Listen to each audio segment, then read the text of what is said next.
Session ఎన్డీఏకు majority సీట్లు వస్తాయని exit polls ప్రకటించడంతో బెంచ్ మార్క్ ఇండెక్స్లు సోమవారం 3% పైగా లాభపడ్డాయి.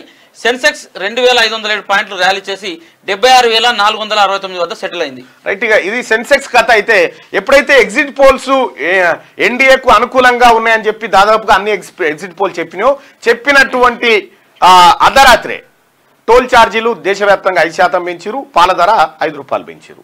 సో మొత్తానికి ఓ వైపు ఈ దెబ్బ ఓ వైపు ఆ దెబ్బ పెరుగుతుంది, అతి త్వరలోనే పెరుగుతుంది. రిజల్ట్ డే 2024 ఫలితాలపై పార్టీల భవిష్యత్. కాంగ్రెస్ బీజేపీ బీఆర్ఎస్ లీడర్లలో టెన్షన్. తమ సర్కారు పనితీరుకు రెఫరెండం అన్న సీఎం రేవంత్. మెజార్టీ సీట్లు గెలిస్తే పార్టీ పాలనపై మరింత పట్టు. ఎక్కువ సీట్లు తమనంటున్న బీజేపీ, బీఆర్ఎస్ కు వన్ ఆర్ నన్ అంటున్న సర్వేలు. 10 సీట్లకు పైనే వస్తాయని కేసీఆర్ ధీమా వ్యక్తం చేస్తా ఉన్నాడు. ఇది అత్యంత ఆశ్చర్యకరమైనటువంటి విషయం. అందుకని నా పాలమూరు ఎమ్మెల్సీ నవీన్ కుమార్ రెడ్డి గెలిచిన తర్వాత ఏమంటాను చూసినావు కదా, మొత్తం తెలంగాణలో ఉన్నట్టు 10 పార్లమెంట్ సీట్లను గెలవబోతా ఉన్నాం, ఇంకో ఎమ్మెల్సీ కూడా మనం గెలవబోతా ఉన్నాం. సో ఎవరు అధైర్యపడకండి అని చెప్తా ఉన్నాడు. అందుకనే సామెత ఉంటుంది చూసినావా, అసలు పాలమూరు ఎమ్మెల్సీకి సంబంధించిన నిన్న ఇండియా టుడే ఛానల్లో కూడా చర్చ డిబేట్ చూసినాను, నేషనల్ ఛానల్లో ఇండియా టుడేలో రాజ్దీప్ సర్దేశాయ్ చేసిన చర్చలో. సో అలా కేసీఆర్ చేసిన కామెంట్ల మీద కూడా చర్చ జరిగింది ఆ డిబేట్లో. అసలు స్థానిక సంస్థల ఎమ్మెల్సీకి, స్థానిక సంస్థలు అంటే ఆల్రెడీ ఎన్నికైన ప్రజాప్రతినిధుల మధ్య జరిగేటువంటి ఎమ్మెల్సీకి, ఇప్పుడు ఎమ్మెల్యే కోట ఎమ్మెల్సీ ఎన్నికల్లో గెలిస్తే ఏముంటుంది, ఎమ్మెల్యే కోటలో ఏ పార్టీకి ఎక్కువ మంది ఎమ్మెల్యే ఉంటే సహజంగా ఆ పార్టీకి సంబంధించిన ఎమ్మెల్సీ అభ్యర్థి గెలుస్తాడు. సో స్థానిక సంస్థల ఎమ్మెల్సీకి కూడా ఏ పార్టీకి సంబంధించిన స్థానిక సంస్థల ప్రతినిధులు ఉంటే ఆ పార్టీకి సంబంధించిన అభ్యర్థి గెలవడం సహజం అది.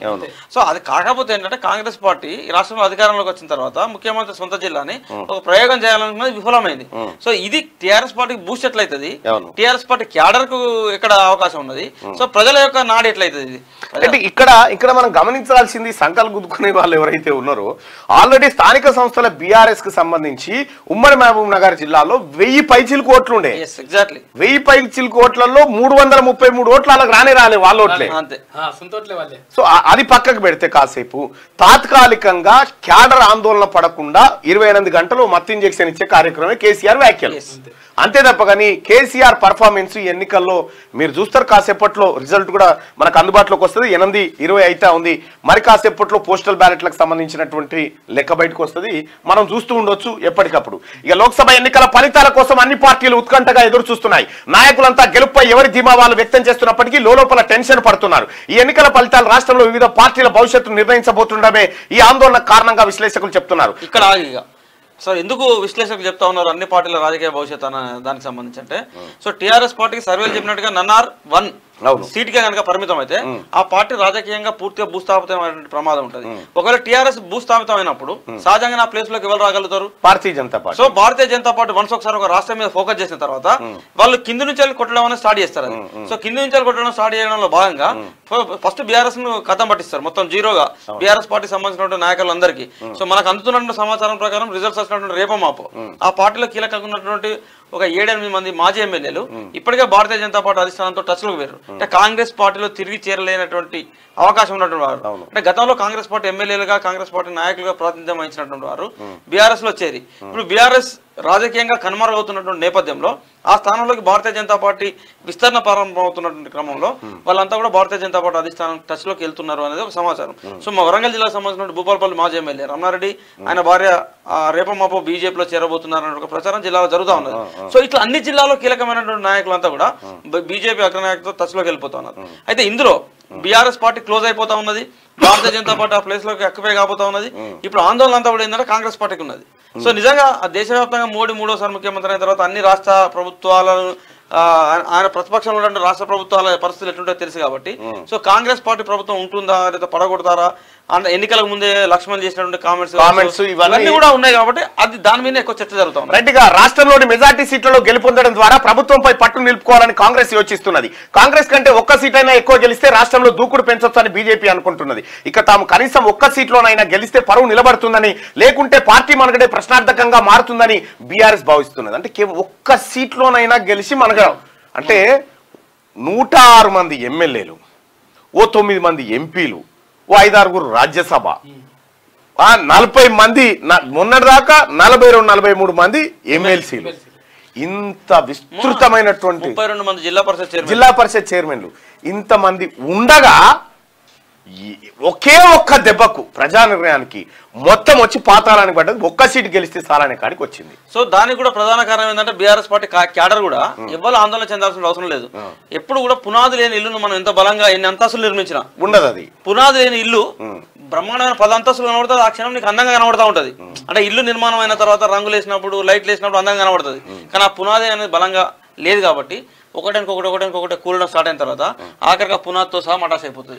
రైట్ గా అసెంబ్లీ ఎన్నికల్లో ఓడి రాష్ట్రంలో అధికారం కోల్పోయిన బీఆర్ఎస్ కు ఈ లోక్సభ ఎన్నికలు జీవన్ మరణ సమస్యగా మారాయి. ఇప్పటికే ఎగ్జిట్ పోల్ సంచలనాలన్నీ రాష్ట్రంలో కాంగ్రెస్ కు బీజేపీకి నడవనే ఫైట్ ఉందని, బీఆర్ఎస్ ప్రభావం పెద్దగా లేదని తేల్చాయి. బీఆర్ఎస్ కు ఎన్నికల్లో ఘోర పరాభవం తప్పదని అంచనా వేశాయి. కానీ ఎగ్జిట్ పోల్స్ ఓ గ్యాంబ్లింగ్ అని బీఆర్ఎస్ చీఫ్ కేసీఆర్ కొట్టిపారేయగా ఎగ్జిట్ పోల్స్ తో తమకు సంబంధం లేదని, ఎగ్జాక్ట్ రిజల్ట్ కోసం తాము ఎదురు చూస్తున్నామని ఆ పార్టీ వర్కింగ్ ప్రెసిడెంట్ కేటీఆర్ అన్నాడు.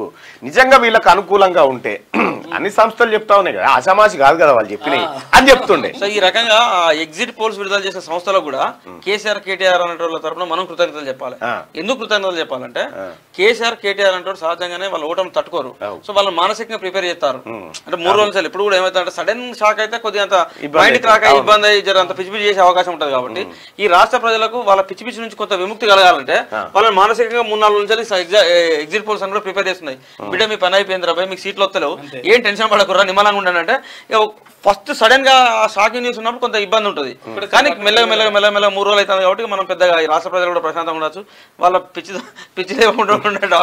వయనాడులో రాహుల్ గాంధీ ఆధిక్యంలో కొనసాగుతున్నారు. అలాగే అమేథీలో స్మృతి ఇరానీ ముందంజలో ఉన్నట్టుగా తెలుస్తా ఉంది. అయితే ప్రస్తుతం పోస్టల్ బ్యాలెట్ లో లెక్కింపు జరుగుతా ఉంది కాబట్టి వయనాడ్ ఏదైతే కేరళ నుంచి రాహుల్ గాంధీ ప్రాతినిధ్యం వహిస్తా ఉన్నాడో అదే స్థానంలో ఆధిక్యంలో కొనసాగుతా ఉన్నాడు రాహుల్ గాంధీ. అక్కడ మెజారిటీ ఓట్లు మైనారిటీలే ఉన్నాయి కాబట్టి అక్కడ మనం పోస్టల్ బ్యాలెట్ ఓట్లను కూడా ఎట్లా చూడాల్సి ఉంటుంది అంటే సహజంగానే దేశవ్యాప్తంగా ఒక ప్రచారం జరిగింది. ఏం జరిగిందంటే రూరల్ బ్యాక్గ్రౌండ్ ఉన్నటువంటి ప్రాంతం అంతా కూడా కొంత ప్రతిపక్షాల వైపు, పట్టణ ప్రాంతాలు కొంత ఎడ్యుకేటెడ్ ఓటర్లు అంతా కూడా భారతీయ జనతా పార్టీ వైపు ఉన్నట్టు ప్రచారం జరిగింది. ఉద్యోగులు పోస్టల్ బ్యాలెట్ వేస్తులంతా కూడా ఎన్నికల విధుల్లో పాల్గొన్న ఉద్యోగులు కాబట్టి సో ఎన్నికల విధుల్లో పాల్గొన్న ఉద్యోగులు సహజంగానే నీకు అమేథ్ లాంటి ప్రాంతాలు, అమేథ్ అంటే ఉత్తరప్రదేశ్ సంబంధించిన ప్రాంతాల్లో కొంత భారతీయ జనతా పార్టీకి అనుకూలంగా ఉండే అవకాశం ఉంటుంది. అట్లనే వయనాడులో కూడా వాళ్ళు కొంత కాంగ్రెస్ పార్టీకి అనుకూలంగా ఉండే అవకాశం ఉంటుంది. కాబట్టి దాని పెద్దగా మనం మధ్యాహ్నం కల్లా క్లారిటీ. రాష్ట్రంలోని 34 కేంద్రాల్లో కౌంటింగ్. తేలనున్న 525 మంది అభ్యర్థుల భవితవ్యం. మొత్తం పోలైన ఓట్లు 2,20,24,806. కౌంటింగ్ నేపథ్యంలో వైన్స్ బంద్ బుధవారం ఓపెన్. ఇది అత్యంత కీలకమైనటువంటి కార్యక్రమం. ఎందుకంటే వైన్స్ బంద్ నిజంగా వాళ్ళకి తెలియదు బంద్ ఎప్పుడు ఉంటుంది, మంది ఎప్పుడు దొరుకుతుంది అనేది వాళ్ళకి తెలుసు. కాబట్టి దీని మీద అటు ప్రభుత్వం ఆందోళన చెందాల్సిన పని లేదు, వీళ్ళు ఏ ఆందోళనలో లేకుంటున్నట్టు. అయితే సమస్య ఏమైతుందంటే వైన్స్ బంద్ చేసిర్రు కానీ బెల్టులు బంద్ చేయాలిగా. అవి ఎందుకు బంద్ అయితే? అవి బంద్ కాలే కదా.